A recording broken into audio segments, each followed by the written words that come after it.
Hello everyone! Welcome sa aking channel. I-share ko lang sa inyo kung paano ko nagre-refill ng ink sa aking printer. Disclaimer guys, ang video ito ay maaring naging epektibo para sa akin, pero hindi para sa lahat. Isa lamang po itong option para sa iba na nawawala ng pag-asa at gustong maayos ang kanilang printer. Ito nga pala ang aking printer and I'm using Canon PIXMA 2540S.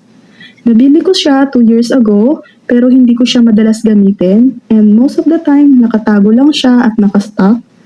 Until one day kailangan ko mag-print ng document and I found out na hindi na siya nagpiprint. And syempre tulad ng iba, nag-research ako online kung paano mag-troubleshoot but it didn't work. Sinubukan ko yung ibang paraan at inalam ko yung reason bakit hindi na siya nagpiprint. At yun nga, dahil nag-dry na ang kanyang ink dahil sa matagal na pagkakastock. Kaya naman kesa hindi na magamit ng tuluyan or bumili tayo ng bagong cartridge, ay nag-try muna akong mag-DIY.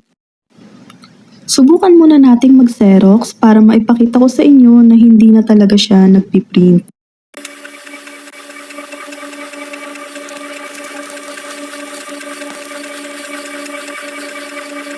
Kung nagawa mo na ang mag-troubleshoot ng inyong printer, like cartridge test, deep cleaning and nozzle check pero hindi pa rin effective, then proceed na tayo sa next step. Again, this is Canon PIXMA 2540S. Ano nga ba ang mga kakailanganin natin sa pagre-refill ng ink sa cartridge?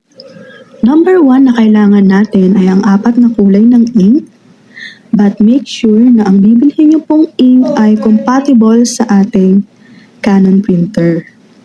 Meron tayo ditong black, blue o cyan, yellow at magenta. So yung nabili ko pong ink ay universal. Next, kailangan din natin ng 4 na syringe na gagamitin natin para sa 4 na kulay ng ink. Kakailanganin din natin ang kandila at syempre ang lighter. Kailangan din natin ng any object na matulis na pwedeng idarang sa apoy o iinit sa apoy at pwedeng ipambutas sa plastic. Like alambre o kung meron kayong lumang karayom na malaki or lumang perdible. So, pwede na po iyon. Now na kompleto na ang ating mga gagamitin sa pagre-refill ng ink, proceed na tayo sa next step. Siyempre, tanggalin muna natin ang cartridge sa loob ng printer. After natin na matanggal ang cartridge sa printer, iset aside muna natin si printer at mag-ready tayo ng karton o ng basahan dahil magiging messy or madumi ang ating mga susunod na gagawin. So, i-ready na natin yung kandila. At tanggalin natin ang sticker ng cartridge. Kung mapapansin nyo, may mga marka na yan, magenta, cyan, yellow, at black. Dahil ito yung mga part na bubutasan natin, minarkahan ko siya nang sa ganun, hindi rin ako malito sa mga kulay. So bubutasan lang natin yan, iinitin natin yung alambre at ibubutas natin doon sa mga part na yon. So may mga 3 mark yan. At make sure na ang ating syringe ay sakto lang na makakapasok doon sa butas.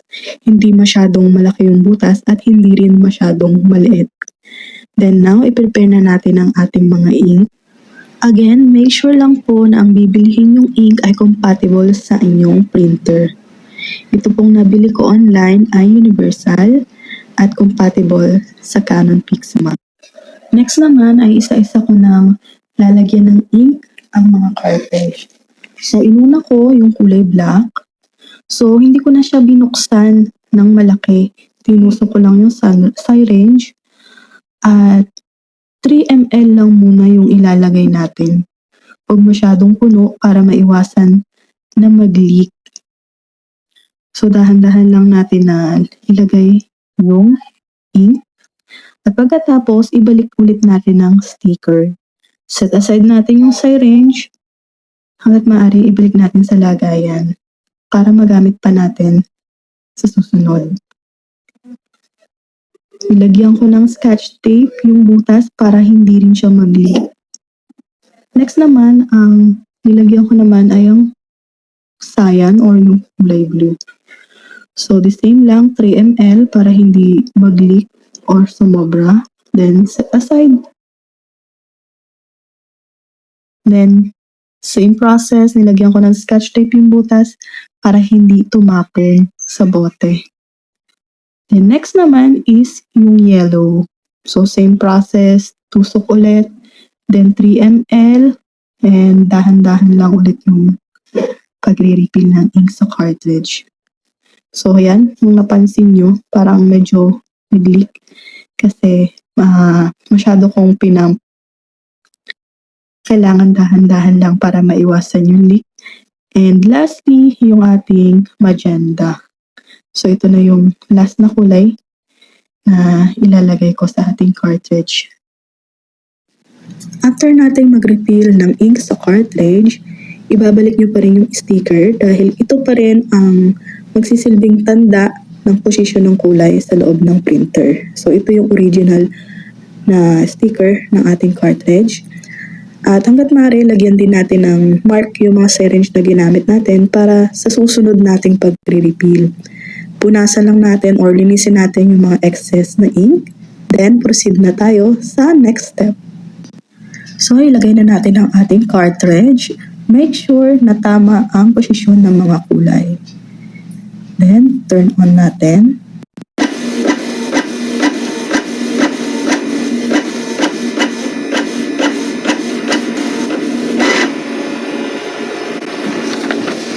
Next naman, itatry natin yung colored. Kahit alam naman natin na ang original na sinerox nating papel is black naman yung print. Subukan natin. So kung mapapansin nyo, ito yung original. Kulay black yung print niya. Pero isi-xerox natin sa colored. Try lang kung ano yung kalalabasan.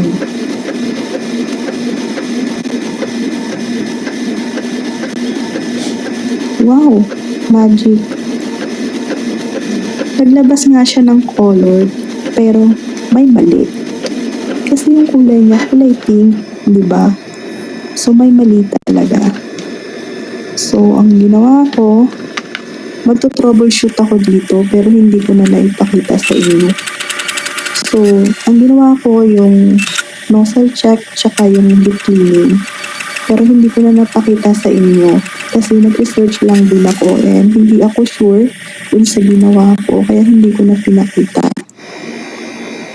Ngayon naman, after ko ng troubleshoot, nakita nyo yung kanyang detector light ay naka-full na siya, yung colored at saka yung black ay pareho nang nakailaw. So it means naka-normal mode na siya. I mean, normal na yung takbo ng ating printer kasi lahat may ilaw na. I-try natin na mag-print. I-print yung colored pero black yung ating isi-xerox. So, yung original na ginamit nating document is colored pero print natin siya sa black. So, naglabas yung ating printer na black dahil black yung pinindot natin. Nag-xerox tayo ng blank kahit na colored yung ating original na document. Then now naman, itatry natin yung colored. Kung magiging perfect ba yung ilalabas ng colored din.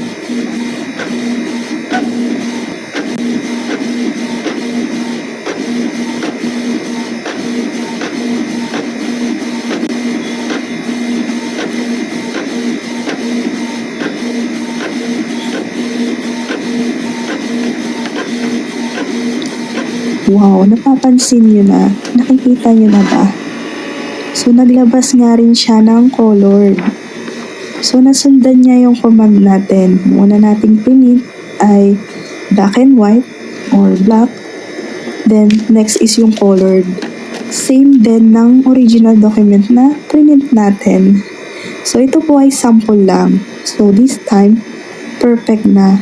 Nag-work yung pagre-refill natin. Nag-work yung ating DIY. So again, naging effective para sa akin yung aking DIY. Pero hindi ko magagaranti na effective ito para sa lahat. So, sana nakatulong ang video na ito. Sa muli, thank you for watching.